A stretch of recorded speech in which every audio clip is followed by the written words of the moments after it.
Камчыбек Ташиевдин агасы каза болду. Камчыбек Ташиевдин бир тууган агасы Каныбек Ташиев дүйнө менен кош айтышты. Бул тууралуу анын жакындары кабарлашты. Маалыматка ылайык, саясатчынын 57 жаштагы агасы Каныбек Ташиев көптөн бери ооруп жүргөн. Бүгүн 21-июлда саат 12 чамасында оорунун кесепетинен көз жумган. Сайтыбыздын атынан маркумдун үй бүлөсүнө, жакындарына терең кайгыруу менен көңүл айтабыз. Маалымат булагы Аргумент KG.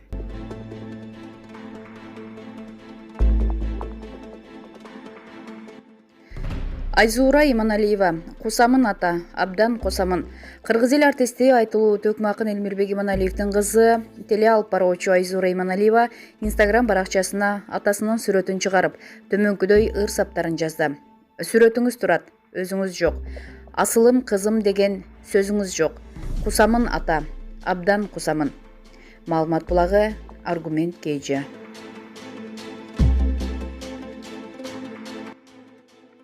Айдай Турсунбекова, ата-энем силер бизден да акылдуу, бизден да ийгиликтүү болосуңар дешчү.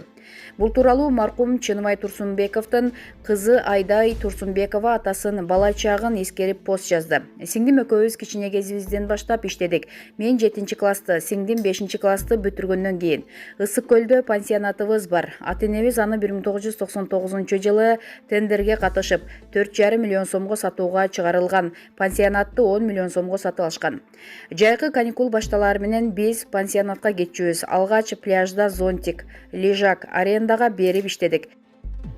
Каздвордо общежитияда жашадык. Эсимде биринчи айлыгыбызды алган күнүбүз. Биз апамдан айлык кандай эсептелерин сурап алдык эле. Бирок колубузга тийген акча биз күткөндөн аз болуп чыкты.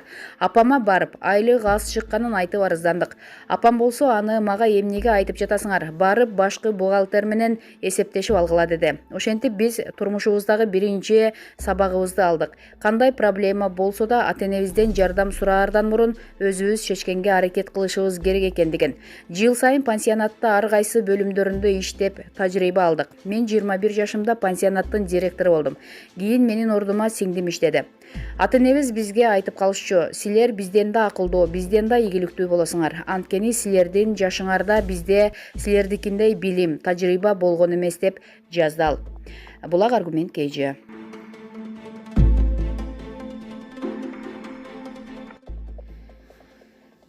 Ырчы Анжелика, президент менен болгон жолугушууда ачуу чындыктар айтылды. Бүгүн 21-июлда президент Сооронбай Жээнбеков ыктыярчылар менен жолукту. Ырчы Анжелика жолугушуу 3 саатка чейин созулганын социалдык тармактагы баракчасына жазып чыкты.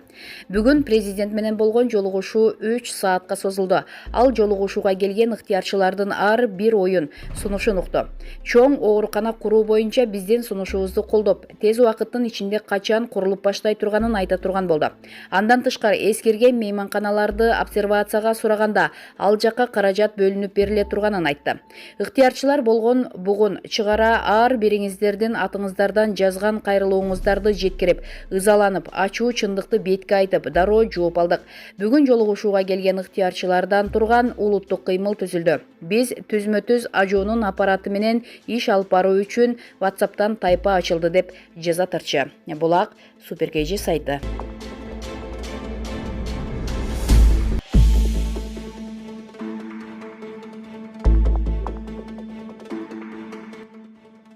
Назира Айтбекова көзгүнүн алдында да, абийириңдин алдында да жып-жылаңач чечинип алып, өзүңдү бир карап көрдүң беле. Катынып, кымтынып, бекинип, жашынып жашайт жан. Алгач денеге жашынат, сыртынан кийимге, анын сыртынан бет кабына, башка образга жашынат. Биз өмүр бою жашынып келе жатабыз. Эмнеден улам? Коркобузбу? Кимден? Элдин оюнанбы? Эл жаман ойлоп калса эмне болот? Жан дүйнөңдө кыжалат болосуңбу? Эмнеге кыжалат болосуң? Сүйүлбөй калган үчүнбү? Башкаларга сүйүлүп, башкалардын көзүнө, көңүлүнө кирүү ошончо маанилүүбү? Өзүңө жагышчы. Сен өзүңө канчалык деңгээлде жагасың? Көзгүнүн алдында да, абийириңдин алдында да жып-жылаңач чечинип алып, өзүңдү бир карап көрдүң беле? Өзүңө өзүң канчалык деңгээлде жагат экенсиң анан? Өзүң менен өзүң чындыкка чыктың беле? Каталарыңды эсептеп, моюндап көрчү. Биз өзүбүздөн иренжип, жашынаарыбызды билет белеңиз. Биз өзүбүздү кабыл албаганыбыз, сүйбөгөнүбүз үчүн башка бирөөгө жагуу ушунча маанилүү. Уктуңуз беле? Сен өзүңдүн ким экениңди, эмнеге татыктуу экениңди, өзүңө канча баа берериңди так билгенде гана башканын ою менен эсептешпей каласың. Эй адам баласы, жашынба, чык бери. Абийириңдин алдында чечинип, жылаңачтан, деп Назира Айтбекова жазды. Булак Аргумент KG сайты.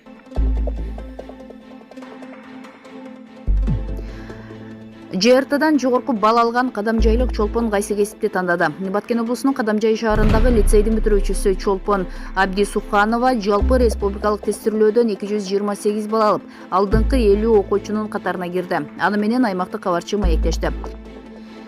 Өзүнүн айтымында ЖРТга 1 ай калганда даярданып баштаган. Мен 10-11 класста окуп жатканда математика сабагынын олимпиадаларга катышып, республикалык туруна чейин барып келдим. Өткөн жылы 10 класста математика сабагынан облустук олимпиадада 2 орунду камсыздагам. Ал эми быйыл облустук турдан алдыңкы орунду алып, республикалык турга даярдана баштаганда карантин болуп калып, бара албай калдым. Ошондуктан облуста алган 2 орун менен республикалык турда да 2 орунду алды деп белгилеп коюшту.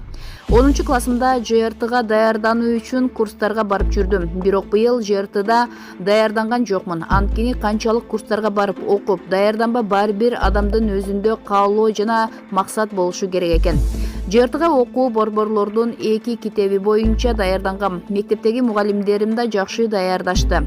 Бир тараптан ата-энем колдоо көрсөттү. Жогорку балл алганымды биринчи апама кабарлашты. Бирок өзүм ишенбей жаттым. Мугалимдердин куттуктоосунан кийин чындап ишенип, өзүмдү бактылуу сездим. Буйруса Кыргыз-Түрк Манас же эл аралык Ала Тоо университетинен программист адистигин үйрөнөйүн деген пландарым бар, деди каарманыбыз. Булак Турмуш KG.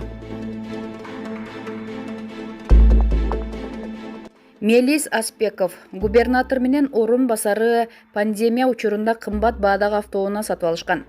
Жарандык активист Мелис Аспеков Ысык Көл облусунун губернатору менен анын орун басары пандемия учурунда кымбат баадагы автоунаа сатып алышканын айтты. Маалымат булагы Аргумент KG. Эмнеге жашырмак элем? Акталаадагы медайым. Айтбаеванын ачык баяны. Нарын облусунун Акталаа районуна караштуу Кара Бүргөн айылынын тургуну Гүлзат Айтбаева 31 жылдан бери эмчи айым болуп эмгектенип келет. Ак халатчан айым менен аймактык кабарчы баарлашты. Гүлзат Айтбаева 1968 жылы Куртка айылында туулган. Аталган айылдагы Байымбет атындагы орто мектебин 1987 жылы ийгиликтүү аяктап, ушул эле жылы Бишкектеги медициналык колледжге кирген. Аны 1989 жылы ийгиликтүү аяктоо менен алгачкы эмгек жолун баштаган. 1990 жылы Кара Бүргөн айылындагы Таалайбек Жапсарбаевке турмушка чыккан. Учурда 5 баланын сүйүктүү энеси. Кара Бүргөн айылдык фельдшердик акушердик пунктунун башкы эмчи айымы болуп эмгектенип жатат. Дарыгерлик кесипти бала кезимден бери эле жактырчумун. Ак халачан эжелерди көрүп, аларга суктанып, ушул эжелердей дарыгер болом деп кыялданчу элем. Кийин 3-класс кезимде атам аябай катуу ооруп калды. Атамдын баш жагына отуруп алып, башын сылап, "Ата, мен сизди дарылайм, айыктырам" деп көзүмдүн жашын мөлтүрөтүп ыйлачумун. Тилекке каршы 4-класс кезимде атам каза болуп калды. Ошондон тарта эч кимдин ата-энеси оорубасын, каза болбосун, ооруса мен айыктырып берем деген максат менен дарыгерлик кесипти тандап алдым. Негизги кесибим фельдшер лаборант. Бишкекте 1-2 жыл лаборант болуп иштедим. Айылдагы ФАПта лаборатория жок болгондуктан кайра бир жума окуудан өтүп келип эмчи айым катары иштеп баштадым.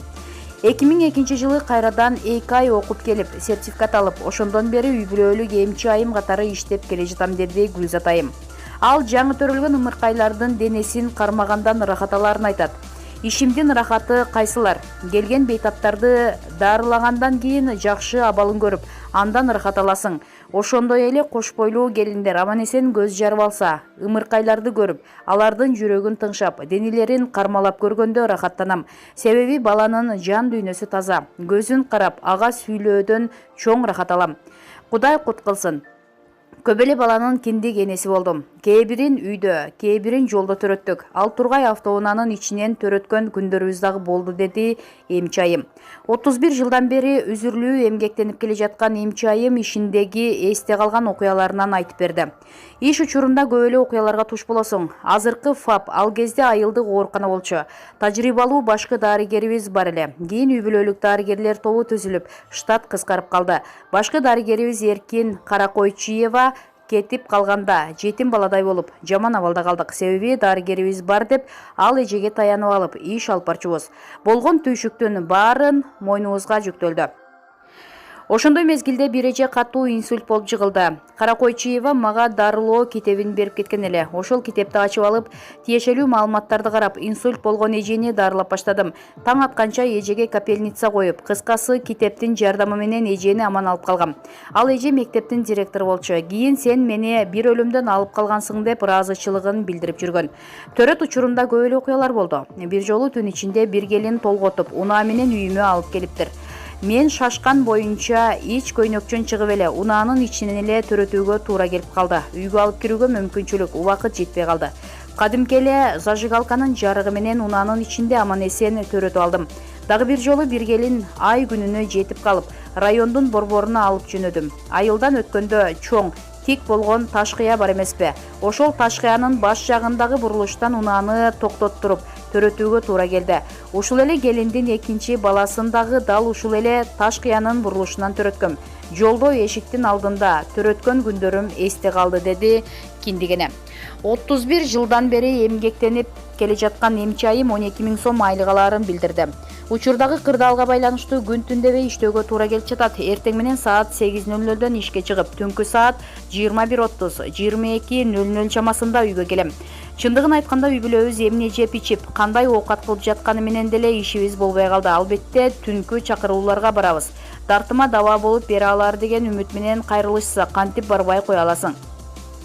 Кызым Маруке быйыл 11 классты бүтүп, жалпы республикалык тестирлөөдөн жогорку упай алыптыр. Муну дагы мугалими Гүлкайыр Майрыкеева сүйүнчүлөп айтканда гана уктум. Кызымды куттуктаганга, сүйүнгөнгө дагы убакыт тийген жок. Айлык тууралуу айтсам, 10-12 000 сом алам. Берки кыздардыкы абдан эле аз. Алар 4 000ден 8 000 сомго чейин айлык алышат.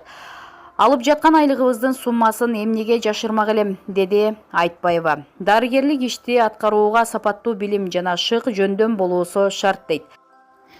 Дарыгерлик кесипти аркалоо чоң жоопкерчилик, тактыкты талап кылат. Адам өмүрү менен күрөшөсүң. Ал үчүн сапаттуу, күчтүү билим жана шык жөндөмүң болуусу зарыл. Себеп дегенде билимиң болгону менен жөндөмүң жок болсо же жөндөмүң болгону менен билимиң жетпесе, маңдайыңда сенден үмүттөнүп турган бейтапка жардам бере албай, жалдырап карап турсаң болбойт да. Мактангандык эмес, бирок өзүм лаборанттык кесипти алсам дагы жөндөмдүүлүгүм менен акушердик ишти жөндөп кете алдым окшойт. Медицина кубулуп, өзгөрүп турган тармак. Андыктан улам-улам окуп, билим алып турууга туура келет. Айылдаштарым силер каарыганча эле окуп, студент боло бересиңерби деп күлүп калышат. Чындыгында бир ооруну дарылаш үчүн мурда башка ыкмалар колдонулса, азыр башка ыкмалар аркылуу дарылайсың. Азыр ак халат кийип жүргөнүмдү атам көрүп калса эмне деп өкүнөм. Анткени атам менин кызым дарыгер болот дечү эле. Окууга барам деп сынакка даярданып жатып уктап кетиптирмин. Атам түшүмө кирди. Кызым тур, халатыңды кий дагы сабагыңа жөнө. Кечигесиң деп ойготуп жатыптыр. Ойгонуп кетип саатты карасам 8:00 болгону калыптыр. Шашып эле ордуман туруп сынакка жөнөдүм. Аны 5 деген баага тапшырып чыктым. Атамдын колдоосу болду деп ойлоп койдум. Кийин мединститутта окуп, билимимди тереңдетем деп максат кылып жүрүп, бирок турмуш шартка байланыштуу окуй албай калдым. Ушуга абдан өкүнүп кетем. Азыркы учурда кырдаал абдан курч болуп турат. Жалпы эл журтубуз менен апааттан аман-эсен чыгып кетели. Элибизге ден соолук каалап өмүр тилейм, деди Гүлзат айым. Дарыгерлик кесипти гана аркалабастан курак куроо, шырдак жасоо сыяктуу кол өнөрчүлүктү мыкты билген Айтбаеваны жердештери обон созуп ырдай билген таланттуу аял заты катары дагы жакшы билишет. Кылган эмгеги үчүн мамлекеттик сыйлыктарга жете элек болсо дагы Ак-Талаа райондук мамлекеттик администрациясынын жана үй бүлөлүк дарыгерлер борборунун артак грамотасын, ошондой эле Кыргызстан аялдар конгрессинин калктын кадырман инсаны төш белгиси жана үй бүлөлүк дарыгерлер ассоциациясынын ардак грамотасын алган. Жогорудагы маалыматтар Турмуш КЖ сайтынан алынды.